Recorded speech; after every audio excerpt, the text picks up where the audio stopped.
नमस्कार, आप सभी का स्वागत करता हूं अपने YouTube चैनल सुरेंद्र सिंह बोरा में। बहुत सारे साथी हमारा ये जानना चाह रहे थे कि सर आप बीएड ब्रिज कोर्स पे वीडियो क्यों नहीं बना रहे हैं, और बहुत सारे साथी ये भी कह रहे हैं कि आप कभी NIOS DLED कहते हैं, कभी जो है कि बीएड कहते हैं, कभी ब्रिज कोर्स करते हैं, लेकिन जो है कि आप ये सब क्यों करते हैं और ये किस लिए करते हैं, बहुत सारे साथियों का कहना है। देखिए, सबसे पहले तो मैं इसी बात पर आप लोगों को जवाब देता हूं कि हमें उन बच्चों की, उन बेरोजगार युवाओं की और उन अभ्यर्थियों की, जैसा कि छत्तीसगढ़ का मामला चल रहा है, छत्तीसगढ़ मामले में एक ऐसा यूट्यूबर मैं हूं जिन्होंने उनकी बात को एडमिनिस्ट्रेटिव तक पहुंचाने की कोशिश की, प्रशासन तक पहुंचाने की कोशिश की, गवर्नमेंट तक पहुंचाने की कोशिश की। ये बात देखिए, समायोजन किया, अगर उनके लिए समायोजन की योजनाएं बनती हैं, समायोजन का मध्यस्थता निकलती है, तो ये बहुत अच्छी बात है कि बच्चों की बात किसी प्लेटफॉर्म के माध्यम से उचित प्लेटफॉर्म तक पहुंचाना, यह हमारा कर्तव्य है, यह हर किसी व्यक्ति का नैतिक दायित्व है। और बहुत सारे साथी कहते हैं कि आपको डीएड की परेशानी नहीं दिखती है। मुझे पता है डीएड की भी परेशानी दिखती है। एक व्यक्ति जो बेरोजगार है और एक व्यक्ति जो रोजगार में है, देखिए दोनों चीज़ों को बता रहा हूँ।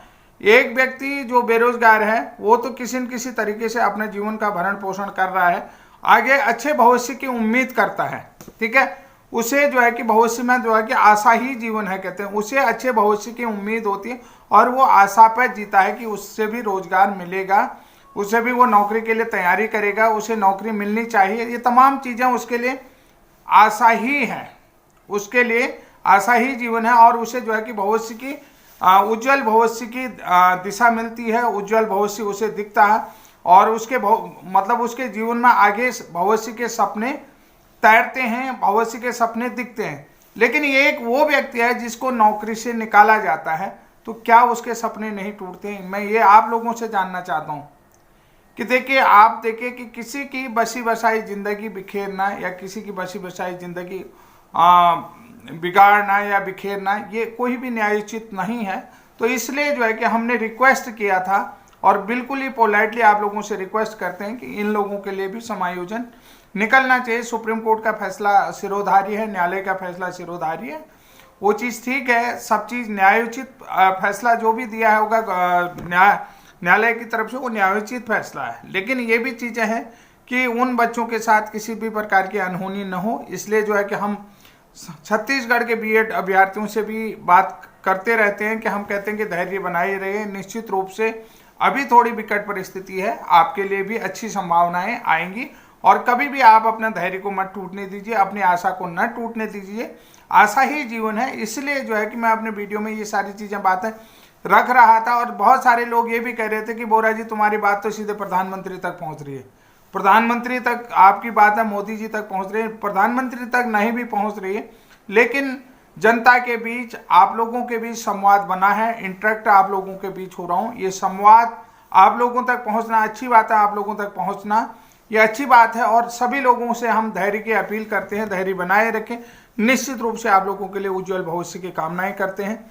तो हमारे बहुत सारे साथी ये भी कह रहे थे कि ब्रिज कोर्स के लिए आप क्यों नहीं बोल रहे हैं। तो साथियों, जैसा कि कल हमारे प्रदेश अध्यक्ष और राष्ट्रीय संयोजक सुरेंद्र राणा जी, जो हमारे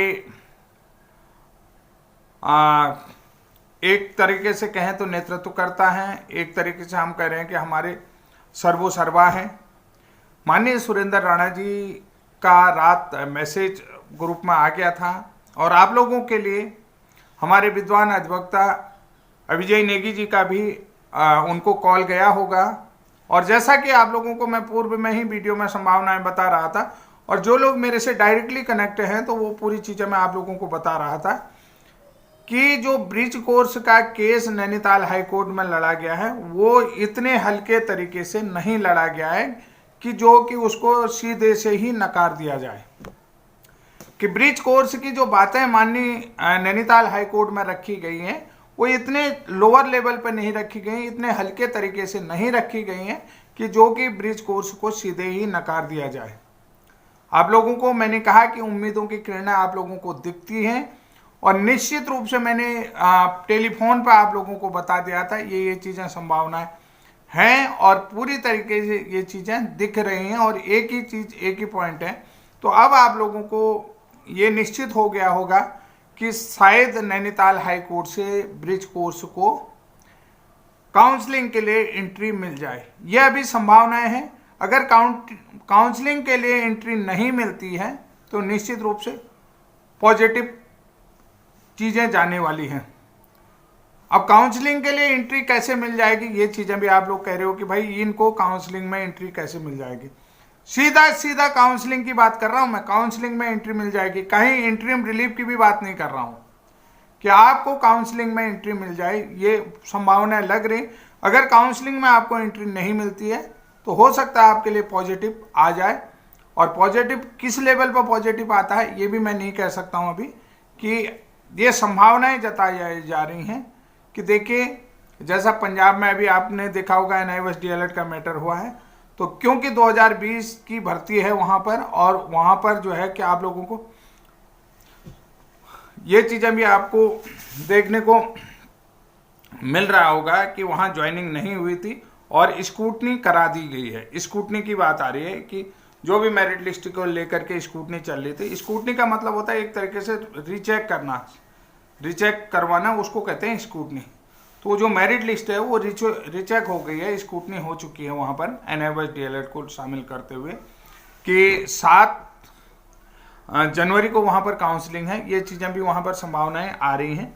तो अब यहाँ पर बात मैं ये चीज़ कह रहा हूँ कि क्योंकि वो 2020 में सीधे एंट्री करें, तो आप लोगों के भी आवेदन 2020 में हुए हैं, और 451 की भर्ती आप लोगों की सीधे बची है। अगर आप जो है कि आप अब यहाँ पर देखिए, पहली चीज मैं आपको बता देता हूँ कि जो ब्रिज कोर्स की परिभाषा, एक्चुअल में ब्रिज कोर्स की परिभाषा क्या है। जो NCT के गजट नोटिफिकेशन 2018 के में भी जो है कि NCT के गजट नोटिफिकेशन 2018 में भी ज्वाइनिंग के 2 साल के भीतर 6 महीने का ब्रिज कोर्स करना है, तो उसके बाद ब्रिज कोर्स करने के उपरांत ही उन्हें जो है कि परमानेंट नियुक्ति दी जा रही थी, तभी उनके जो है कि इंक्रीजमेंट वगैरह वगैरह लग रहे थे। इसमें जो है कि हमने जो है कि वो शासनादेश लगाया हुआ था, हमारे पास 2024 का ही शासनादेश माननीय कोर्ट में लगाया हुआ, जिसमें ये लिखा था कि ब्रिज कोर्स जैसे BEd अभ्यर्थियों को, अगर वहां पर ये संभावना सीधी लिखी थी कि DLED अभ्यर्थियों के अनुपलब्धता के बाद हम जो है कि BEd को क्या करते हैं, कंसिडर करते हैं। BEd को जो है कि 6 महीने का ब्रिज कोर्स कराने के उपरांत जो है कि सामान्य DLED के समकक्ष मानते हुए नियुक्ति प्रदान की जाती है। ये लिखा हुआ था उस ऑर्डर में, कि सरकारी शासनादेश था जिसमें यह लिखा गया था BEd को कंसीडर करने के बाद BEd को जो है कि 6 महीने का ब्रिज कोर्स कराया जाता है। और ये हमारे पास जो है कि यहाँ पर उत्तराखंड बनने के बाद 2001 का भी ऑर्डर था, 2008 का भी ऑर्डर था, जिसमें यह चीज साफ लिखी गई थी कि जो 6 महीने का ब्रिज कोर्स होता है उसमें 3 महीने का जो है कि वो होता है सैद्धांतिक, और 3 महीने का प्रैक्टिकल होता है। सैद्धांतिक और प्रैक्टिकल करवाने के उपरांत उसे सामान्य DLED के समकक्ष मानते हुए नियुक्ति प्रदान, उसे जो है कि उसकी जो योग्यता होती है वो सामान्य DLED के समकक्ष मानते हुए उसे जो है कि प्राथमिक शिक्षक के रूप में नियुक्ति दी जाती है। ये सारे ऑर्डर उसमें लगाए हुए थे। उसके बाद जो है कि 17 अक्टूबर 2017 का, जिसको जो NCT के गजट नोटिफिकेशन से कवर्ड था, कि जो ये जो है कि सरकार ने वन टाइम स्कीम के तहत कराया था, और ये जो है कि MHRD के दिशा निर्देश के अनुसार NCT के गजट नोटिफिकेशन से कवर्ड था। राजपत्र है भाई साहब, आप लोगों को ये देखना कि राजपत्र की अहमियत समझ में आती होगी, और राजपत्र के बारे में आप सभी लोग जानते होंगे। हमारी जो टीम है, हमारी टीम का भी नेक्स्ट एक मोटो बना रखा है कि हम अगर किसी मंत्री से भी मिलेंगे तो हम उसे सीधे राजपत्र के बारे में ही समझाएंगे कि आप किससे टकरा रहे हैं। लेकिन जो भी है, फिलहाल जो भी मुहिम है, आप लोगों के साथ मैं ब्रिज कोर्स के बारे में बात कर रहा हूं। और ब्रिज कोर्स का जो केस है वो जो है कि लॉ और मेरिट पे लड़ा गया है नैनीताल हाई कोर्ट में। निश्चित रूप से आप लोगों ने देखा होगा कि कुछ चीज़ें हो सकता है पॉलिटिकल दबाव में हुई हों, और दूसरी चीज़ें हों कि हमको लिखित में सबमिशन मांगा था, हमने लिखित में सबमिशन दिया, और लिखित में सबमिशन देखने के बाद भी माननीय जस्टिस को दिखा होगा, जब लॉ और मेरिट पे है तो लॉ और मेरिट पे तो जब भी देखा कि लॉ और मेरिट के साथ ही तो आप जजमेंट लिखेंगे, जजमेंट देंगे, ऑर्डर लिखेंगे। ऑर्डर जो है कि जहां तक है सोमवार तक आने की संभावना है। सोमवार तक अगर ऑर्डर आ जाता है तो ये बहुत बढ़िया है, वेल एंड गुड है। साथियों, निश्चित रूप से मैं आप लोगों से यही कहना चाहता हूं कि अगर ब्रिज कोर्स सीधे काउंसलिंग में शामिल होता है तो ये आप लोगों के लिए अच्छी खबर है। अगर ब्रिज कोर्स के लिए थोड़ी सी भी पॉजिटिव खबर है तो निश्चित रूप से आप लोगों को सुप्रीम कोर्ट से फिर जो है और अच्छी खबर आने की संभावना कि सुप्रीम कोर्ट से जो है कि 1-2 हियरिंग में ही आपका काम हो जाएगा और सीधे एंट्री मारेंगे आप जो है कि प्राइमरी शिक्षक के रूप में। ये बहुत अच्छी खबर आप लोगों के लिए निकल करके आ रही है और ये पूरी संभावनाएं दिख रही हैं। नहीं भी दिखती हैं तो हो सकता है कुछ पॉजिटिव आ जाए कि अभी ये कयास लगाए जा रहे हैं, कुछ अंदरूनी सूत्रों के माध्यम से हमें भी अवगत हुआ और राणा जी का मैसेज भी हमें मिला हुआ है। तो निश्चित रूप से आप लोगों के लिए पॉजिटिव होने वाला है, बहुत कुछ पॉजिटिव हो रहा है। ठीक है, अगर आप काउंसलिंग में एंट्री मानते हैं तो हमारी तरफ से आपको शुभकामनाएं। अगर आपके लिए थोड़ा सा भी केस पॉजिटिव आता है तो आगे नेक्स्ट हियरिंग के लिए आपको शुभकामनाएं। बहुत अच्छी तरीके से आप लोगों के सहयोग से ये केस लड़ा गया है और तथ्यों के आधार पर ये केस लड़ा गया है, लॉ और मेरिट के बेस पर लड़ा गया। ये सब कुछ संभव हो चुका है, ये सब कुछ संभव हुआ आप लोगों के सहयोग से और आप लोगों के बेहतरीन सहयोग के लिए हम आपके आभारी हैं, ऋणी हैं, कृतज्ञ हैं और आपका हमेशा अभिनंदन करते हैं, आपका वंदन करते हैं। आगे भी उम्मीद करते हैं कि अगर हाई कोर्ट से थोड़ा सा भी पॉजिटिव निकलता है तो निश्चित रूप से थोड़ा सा सहयोग की जरूरत और रहेगी आपको कि सुप्रीम कोर्ट से जो देवेश शर्मा वाला टैग है वो हट जाए और आप लोगों को सीधे जो है 2020 की काउंसलिंग में शामिल करते हुए नियुक्ति दी जाए। ये संभावनाएं दिख रही हैं और ये संभावनाएं बन रही हैं।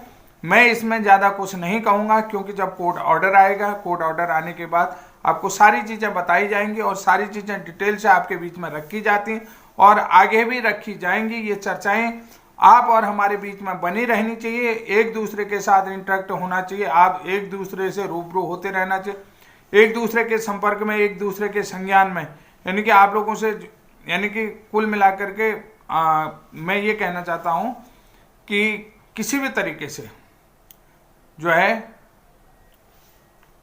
आप लोगों के बीच में संवाद बना रहना चाहिए। ये चीज़ मैं कहना चाहता हूँ, आपसे इंटरेक्ट होना चाहिए, आपके बीच में आना चाहिए, बीच में आकर के अपनी बात रखनी।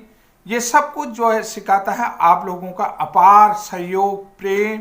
जिस तरीके से आपने नेतृत्व देखे, आप यहाँ पर मैं आप लोगों को क्यों धन्यवाद दे रहा हूँ, क्यों देखिए आप छोटे छोटे टुकड़ों में आए, सुप्रीम कोर्ट हाई कोर्ट में आए नहीं।